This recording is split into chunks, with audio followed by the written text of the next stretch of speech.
Bonjour à tous et bienvenue dans cette petite vidéo qui vous présente la base de données Tacticry. Il s'agit d'une base de données au format ChessBase qui intègre plus de 4350 problèmes classés soigneusement en fonction du motif tactique qui est présent dans chacune des combinaisons, mais aussi par niveau de difficulté, avec une vérification de la justesse de chacune des combinaisons par le plus puissant des moteurs de recherche qui est RIPK3. Et tout ce travail de compilation, qui est d'ailleurs un travail mis à jour régulièrement, puisque vous verrez que les dernières combinaisons du dernier chorus de Vixenzi, par exemple, du mois de janvier 2010, ils sont répertoriés, c'est ce qui vous est montré ici. Alors l'auteur de cet exploit, certains d'entre vous le connaissent déjà en ayant visité le blog Échecs en amateur, il s'agit de Philippe Keschmecker, un fort joueur d'échecs, maître de la Fédération internationale des échecs depuis l'année dernière, où j'avais, parmi d'autres, œuvré pour réparer une injustice, puisqu'il attendait son titre depuis plus de 15 ans. Et ce joueur a eu une performance Elo qui a dépassé, je crois, 2350 dans les années 90. Il a surtout fréquenté tout le gratin des échecs, c'est ce qu'il raconte avec humour et modestie dans sa présentation. Vous avez ici cette photo, on voit en arrière-plan le jeune Étienne Bacrot, Boris Spassky, Emmanuel Bricard, euh, Alexei Chirov svelte, c'est quand même assez rare, Anatoly Karpov un peu plus svelte que maintenant, Jean-Luc Serret, et donc Philippe Keschmecker qui est ici au numéro 7.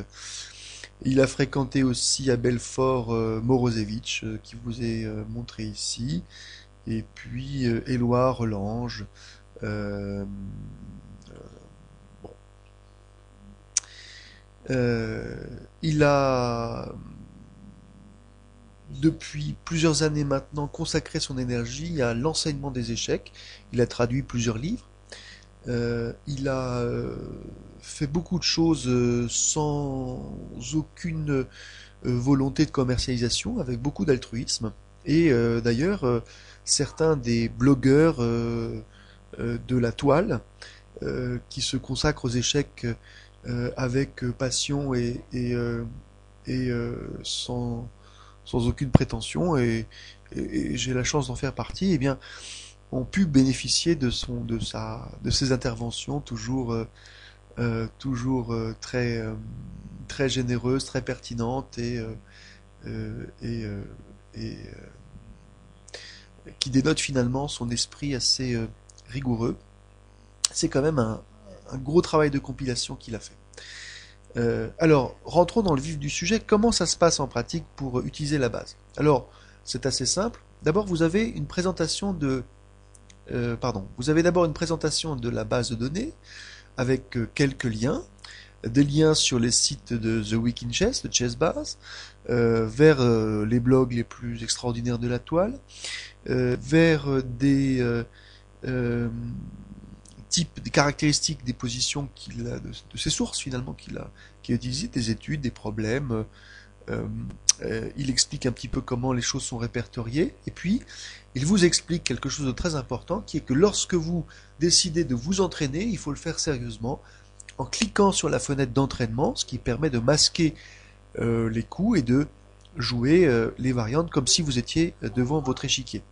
Puis vous avez à la fin une classification des niveaux des combinaisons. Et si vous cliquez par exemple sur les combinaisons jugées faciles, niveau 1, eh bien vous obtenez une liste on fait au hasard, 399 combinaisons considérées comme de niveau facile. Alors par exemple, j'en prends une au hasard.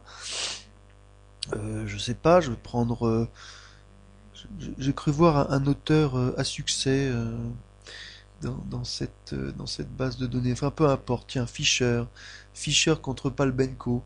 On pouvait s'appeler Fischer et faire des choses très simples. Par exemple, sacrifier sa dame, ici. et puis faire un mat euh, au coup suivant. Bien. Donc vous avez ici donc les niveaux de difficulté, et puis vous avez surtout l'autre possibilité de vous entraîner qui est de revoir vos leçons de tactique, de refaire vos gammes. C'est ce que vous propose Philippe ici en vous refaisant sa classification des motifs tactiques, attraction, capture d'une pièce, point intermédiaire, clouage, etc., attaque double. Et à chaque fois que vous cliquez sur un lien, par exemple échec à la découverte au hasard, ben vous avez un cours de tactique que vous pouvez copier-coller, imprimer, et avec ces cours, ben vous avez une trentaine de pages et vous avez un livre de tactique d'une grande clarté avec des exemples choisis triés sur le volet. Vous voyez par exemple que l'échec à la découverte, ben, c'est un échec qui est fait par le dégagement d'une ligne dangereuse par une pièce de l'attaquant qui permet de faire échec au roi. Voilà, et vous avez ce qui s'y rapporte, le moulinet et l'échec double, par exemple. Bien, vous avez d'autres possibilités. Alors, l'autre façon aussi d'utiliser la base, c'est de rechercher vos joueurs préférés, et regarder un petit peu ce qu'ils ont produit comme,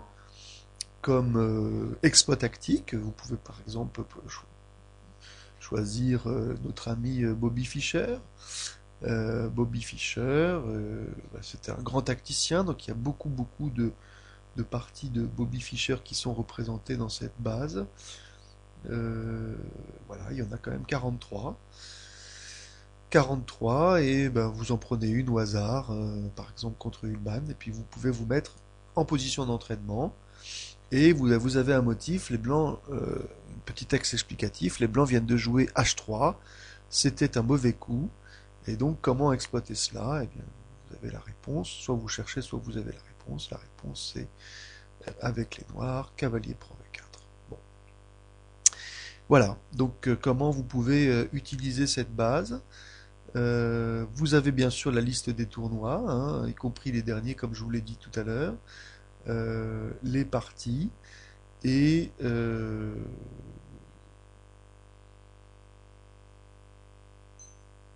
tout cela est soigneusement fait.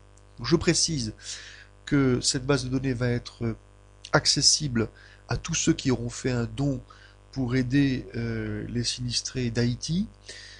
Donc la simple justification de vos dons vous permettra d'accéder à un lien de téléchargement de la base. Il ne s'agit pas de faire un don mirobolant, il s'agit de faire un geste symbolique. Et c'est une façon qu'a Philippe de mettre sa générosité au profit d'une œuvre qui est bien entendu pas à but lucratif. Voilà. Euh, donc tout vous sera expliqué sur le site Échec en amateur. N'hésitez pas à profiter de cette magnifique base. Et pour les inconditionnels du format PGN, bien entendu, euh, tous les liens et les cours de tactique qui sont intégrés ont justifié le format Chessbase. Vous pouvez quand même télécharger gratuitement de quoi faire tourner les programmes Chessbase sur le site de Chessbase lui-même, puisque avec moins de 5000 parties, il n'y a aucun problème pour faire tourner l'intégralité de la base. Je vous remercie, je vous souhaite beaucoup de plaisir avec cette base, et n'hésitez pas à nous aider dans cette petite action. À bientôt, au revoir.